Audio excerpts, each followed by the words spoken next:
Un saludo para todos los que escuchan. Revista Inusual. Es una chimba que tengan un nombre en español. Un gran saludo y un abrazo a toda la gente de Inusual.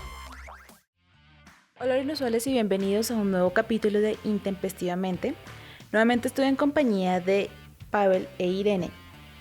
Les recuerdo un poco lo que estuvimos hablando en el capítulo anterior. Hablamos anteriormente de las nociones, percepciones e ideas que hay en torno a la extranjería y hablamos sobre algunos personajes de la literatura clásica como Ulises, Jasón y Medea, quienes tienen como una de sus características el ser extranjeros. Asimismo, hablamos sobre lo variopinta que logra ser la condición de extranjería según el personaje que viva y habita esta experiencia. No fue lo mismo ser extranjero para Odiseo que para Medea.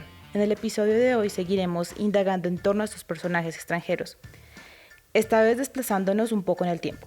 Hablaremos sobre los personajes e historias medievales y además exploraremos un par de enfoques distintos. Irene, Pavel, ¿sobre qué personajes y actos nos centraremos hoy?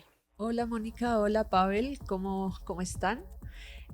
Bueno, como mencionas en esta introducción, el día de hoy nos vamos a centrar en personajes medievales. Particularmente decidimos hablar sobre el Mio Cid y sobre Perceval de la leyenda artúrica. También nos pareció que era oportuno hablar sobre el tema del honor como un elemento que atraviesa ambos personajes en sus respectivas historias y como también creo yo es un elemento que sigue presente en la experiencia de la extranjería independientemente del personaje que sea, solo que creo que en estas dos historias es mucho más evidente que en otras. Así es, Irene, buenas tardes o buenos días, buenas noches, de acuerdo a la hora que se escuche este podcast. Igual a Mónica, a todos los oyentes, muchísimas gracias por esa participación.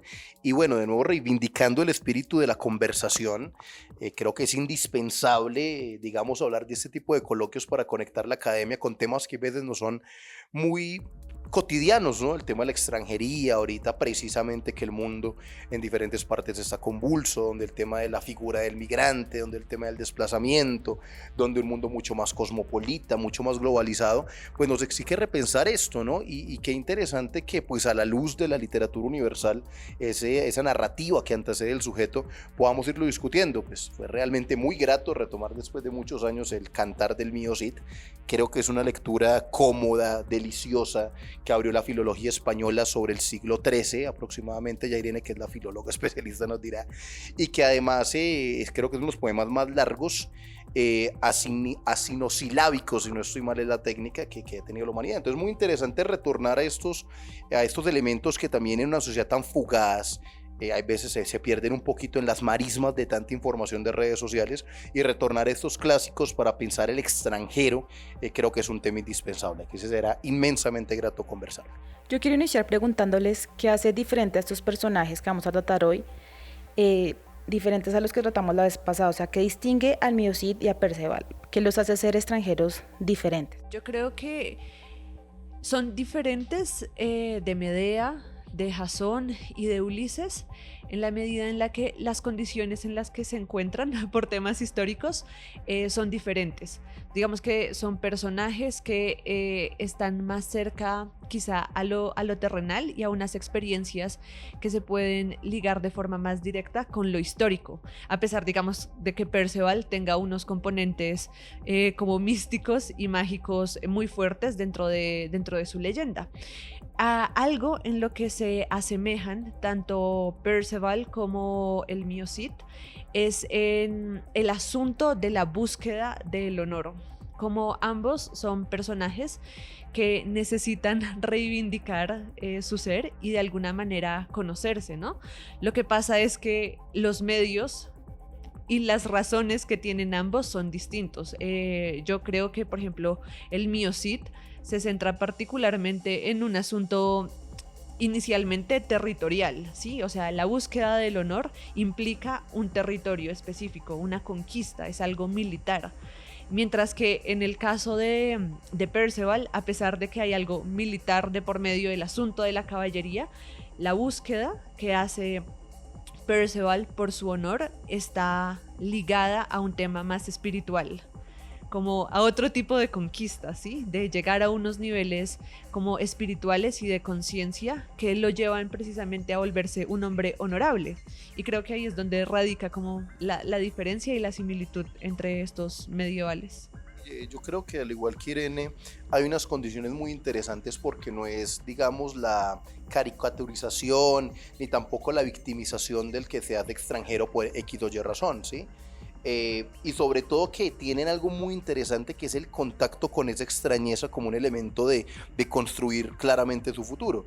En el caso del mío Cid, pues es una lectura fascinante porque inicia con un desplazamiento y esa idea de la restitución del honor es demasiado interesante porque él devuelve su honor después de que se aplicaba una figura, bueno, que en la realeza no recuerdo ahorita el nombre, pero que era pues como de deshonor, que era de desterramiento por deshonor. Él recorre pues de alguna forma, es un libro pues, es un cantar muy militarista, él logra muchas conquistas militares, se gana el título de campeador y que además tiene ese elemento que reivindica Rodrigo Díaz Vivar, ¿no? Que fue un caballero que hace pues 900 años vivió, pero se reivindica esa vida, se reivindica esa biografía sobre ese personaje que sale, retorna y a su retorno retorna heroicamente, inclusive tiene ese rescate del honor cuando sus hijas son maltratadas por los Carrión por un tema donde vuelve a discutirse el tema de la bueno, en fin, del estado social, digámoslo así, el estatus social que tuvieron por el rey Alfonso, que le entregan las hijas del mío Cid a Carrión, las maltratan, las ultrajan, y después vuelve ese retorno del honor cuando se restituye el honor de ella. Entonces, es ese retorno donde el campeador cuando retorna al reino, retorna con una serie de reconocimientos muy importantes. Entonces, tiene también como ese romanticismo de la salida, la tragedia, digamos la gloria y después el reconocimiento al retorno, tiene ese factor de retorno a su tierra que me parece que es muy interesante. Y en Perceval me llama mucho la atención que él siempre comienza con un estilo antimilitarista, ¿no? Él le dicen, la madre se lo llevó a un bosque precisamente para que no sea militar, y la primera vez que él tiene un contacto con la extrañeza, que es el caballero que él ve pasar, su impresión es tal que dice, no, yo quiero ser caballero independiente que se lo hayan llevado. Hay ese contacto con lo extraño que se vuelve apasionante, que se vuelve atractivo, y yo creo que en ese orden esta idea es muy interesante. Comprendo, me corregirán si me equivoco, que el término de extranjero también cambia con el tiempo. O sea, estábamos hablando antes de historias más clásicas, más griegas, y ahora al estar hablando de historias más de caballeros, veo que el concepto de extranjero también evoluciona, por llamarlo de alguna manera. Sí, o sea, yo creo que en tanto el extranjero pues es una figura, también es una construcción que uno hace dentro de unas reglas sociales, pues es un concepto que va evolucionando y se va adaptando también a las características de las épocas, ¿no?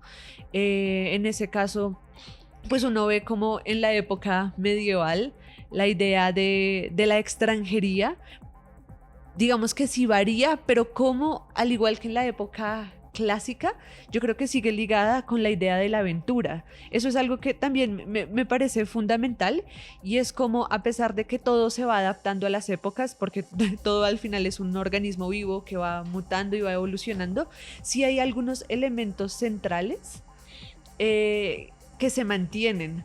Y es como este sentido de la búsqueda, de la aventura, de buscar cosas. Yo creo que hay elementos, o sea, ¿cómo evoluciona? Yo creo que no solo de extranjero, toda narrativa empieza a evolucionar las percepciones que tenemos de muchas cosas.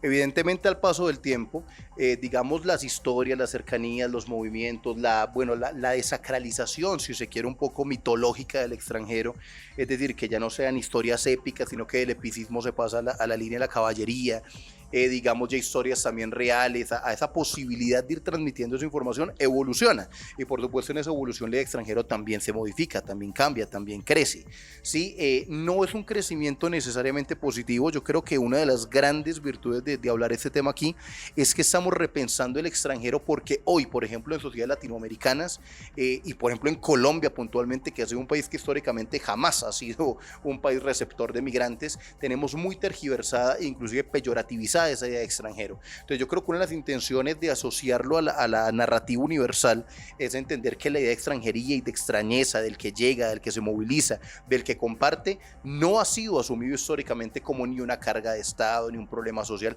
sino que también hay unas grandes posibilidades de interacción y también de honor y de gloria que existe en esa idea de extranjero, que yo creo que es fundamental que pues tratemos también a partir de esta literatura. bueno, también dentro de una de las cosas que me parece que es importante que se mantienen dentro de la idea de la extranjería, y que no sé, Pavel, qué piense al respecto, es como de todas formas esto de dejar a una persona sin patria, de dejarla a la deriva, porque yo siento que parte de la idea de la extranjería es eso, estar a la deriva, ver cómo solucionar, cómo recuperar, cómo buscar algo fijo, pues está asociado con el castigo y no ha dejado de serlo en ningún momento. Digamos que en el caso del Mio Cid, el Mio Cid estaba aterrado porque es un extranjero, es una persona exiliada. Perceval en algún momento también pues no sabe qué hacer con su vida. Y me parece muy importante eso, o sea, como de pensarlo, como eso debe apelar a unas fibras muy profundas del ser humano de no tener un arraigo. O sea, como el arraigo es muy importante, poder generar un vínculo con el espacio, con las personas y sentirse acompañado, protegido, resguardado.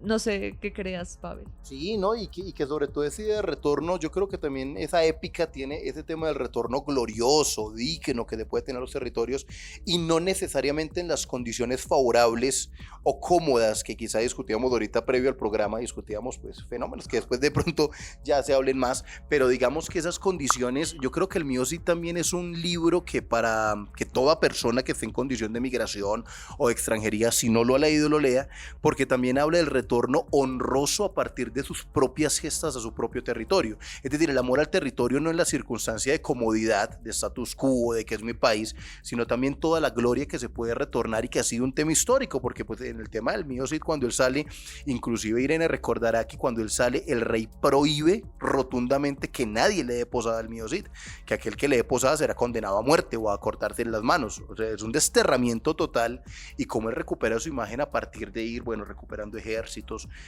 digamos, también con mucha astucia, ¿no? Entonces hay una épica de la astucia, del retorno, de la gloria, muy interesante, que yo creo que es indispensable para también dentro de esa lógica de extranjería tener un gran sentido de identidad, con esa otredad, con esa extrañeza, con ese salir, pero también con ese retorno. Es decir, hay una identidad que puede crecer, no volverse dual ni maniquea, sino que crece y se expande a partir de ese contacto con el afuera, sin perder ese proceso pues, de identidad territorial. Sí, la búsqueda también, y sí, como la búsqueda y la necesidad de la dignidad, ¿no? De que tú te vas, pero de demostrar que eres digno de volver. Que no vuelves por volver, sino que tienes todas las condiciones para estar en ese lugar. Es como demostrar que ese lugar legítimamente te pertenece. Claro, pero que es una pertenencia que también se conquista, ¿no? O sea, hay una conquista, hay honor, hay movilización, hay acciones que deben también, digamos, de alguna forma generar esos procesos de identidad que, bueno, son muy interesantes, pero digamos que estas lecturas permiten también avivar mucho esa llama del honor que hay en la tragedia también, y no es un discurso de alguna forma, digamos, que legitime las dificultades de forma absoluta, pero sí hay cierto honor que debe resarcirse y fortalecerse, hay una maestría del dolor, y esa extrañeza, por supuesto, la forja mucho. El capítulo va bastante interesante, pero tengo que cortarlos. Igualmente no se preocupen, en el siguiente capítulo vamos a profundizar más en las historias y en los rasgos característicos de los personajes y de la literatura medieval. Entonces eso sería todo por este primer corte. Nos escuchamos en la próxima. Chao, chao. Este podcast fue realizado por el equipo de la revista Inusual con apoyo de Incubo, Corporación Inusual para la Cultura y el Desarrollo Social.